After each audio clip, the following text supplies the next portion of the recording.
કલ્પના કરો, રાતનો ઘનઘોર અંધકાર હોય અને તમારા જ ઘરના આંગણે આખું ગામ ઊભું હોય. તમને બચાવવા માટે નહીં, પણ તમારા જ કોઈ પોતાનાનો જીવ લેવા માટે. રુદ્રવાડા, એક એવું ગામ જ્યાં દીકરી જન્મે તો લોકો ઉજવણી નથી કરતા, પણ ડરથી કાંપી ઉઠે છે. અહીં 50 વર્ષે એક એવી રાત આવે છે જે સાંભળીને ભલભલાના રૂંવાડા ઊભા થઈ જાય. રુદ્રવાડા ગામની વચ્ચે એક જૂની જર્જરિત હવેલી હતી, જેમાં એક કાળી ઓરડી હતી. પેઢીઓથી અહીં એક નિયમ હતો: દર 50 વર્ષે ગામને બચાવવા માટે એક સ્ત્રીએ એ ઓરડીમાં એકલી રાત પસાર કરવી પડતી. આ વખતે વારો હતો રમણના ઘરનો. રમણની 19 વર્ષની દીકરી અવની, જે શહેરમાં બીકોમનો અભ્યાસ કરતી હતી. તે કોલેજમાં રજાઓ હોવાથી હોંશે હોંશે ગામડે આવી હતી, પણ તેના આવ્યાની સાંજે જ ગામનો મુખી ખીમજી તેના આંગણે આવીને ઊભો રહ્યો. રમણ, આ ગામના અસ્તિત્વનો સવાલ છે. કાલની અમાસની રાત્રે તારા ઘરનો વારો છે, અને આ વખતે તારી પત્ની સીતા નહીં, આ જુવાન દીકરી અવની જશે. 50 વર્ષ પછી શ્રાપને કુંવારી કન્યાનો જ ભોગ જોઈએ. રમણ કરગરતા: બાપા, એ તો હજુ નાની છે, કાલે જ ભણીને આવી છે, એને છોડી દો, મારી સીતા જશે. અવની વચ્ચે બોલતા હિંમતથી: બાપુજી, તમે કેમ ડરો છો? એક જ રાત તો ઓરડીમાં રહેવાનું છે ને. હું કોઈ ભૂત પ્રીતમાં નથી માનતી, હું જઈશ. અવનીની હિંમત જોઈને આખું ગામ દંગ હતું.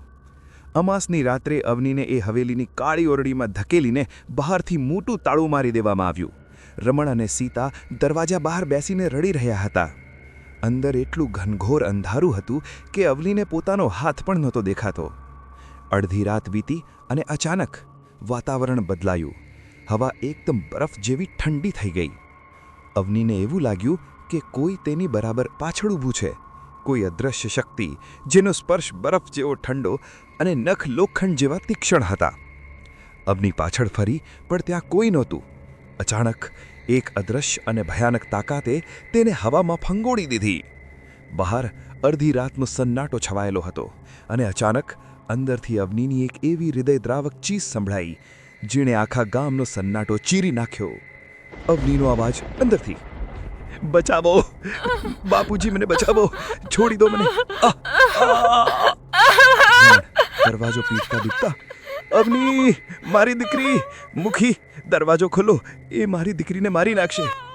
ખીમજી રમણને પકડી નાખીને: ચૂપચાપ ઊભો રહે, જો દરવાજો ખુલ્યો તો એ શ્રાપ આખા ગામને ભરખી જશે.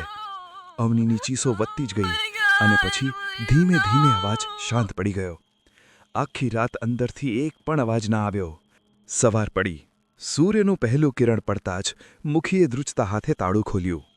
રમણ દોડીને અંદર ગયો, અને અંદરનું દૃશ્ય જોઈને રમણના પગ નીચેથી જમીન સરકી ગઈ.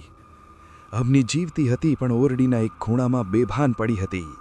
સૌથી વધુ ડરામણી વાત એ હતી કે અવનીના કપડાં ખરાબ રીતે ફાટેલા હતા, અને તેના શરીર પર કોઈ મોટા નખના ઉજરડા હતા. કાલ રાતની હિંમતવાળી છોકરી આજે એક નિર્જીવ લાશ જેવી પડી હતી. મિત્રો, અહીં એક ખૂબ મોટો અને ડરામણો પ્રશ્ન ઊભો થાય છે. જો એ ઓરડીમાં ખરેખર કોઈ પ્રેતાત્મા કે અદૃશ્ય શક્તિ હતી, તો પછી અવનીના કપડાં આ રીતે કેમ ફાટેલા હતા? કોઈ ભૂતને સ્ત્રીના કપડાં સાથે શું લેવા દેવા? અને સૌથી મોટો સવાલ, દર 50 વર્ષે આ ગામને માત્ર એક સ્ત્રીનો જ ભોગ કેમ જોઈએ છે, પુરુષનો કેમ નહીં? શું આ ખરેખર કોઈ શ્રાપ છે, કે પછી ધર્મ અને પરંપરાના નામે રમાતી કોઈ ભયાનક અને ગંદી રમત? અવની સાથે એ બંધ ઓરડીમાં ખરેખર શું થયું હશે? મારો તમને એક પ્રશ્ન છે: જો તમે રમણની જગ્યાએ હોત અને તમારી દીકરીને આ હાલતમાં જોઈ હોત, તો તમે શું કરત? શું તમે આને અદૃશ્ય શક્તિનો કોપ માનીને ચૂપચાપ ગામ છોડીને ભાડી ગયા હોત, કે પછી એ બંધ ઓરડીમાં જઈને રાક્ષસને શોધી કાઢત? ભલે રાક્ષસ કોઈ અદૃશ્ય શક્તિ હોય, કે પછી ગામનો જ કોઈ માણસ. તમારો જવાબ નીચે કમેન્ટમાં જરૂર લખજો. અને રહસ્ય પરથી પડદો ઉઠાવવા માટે જોતા રહો સન્નાટો.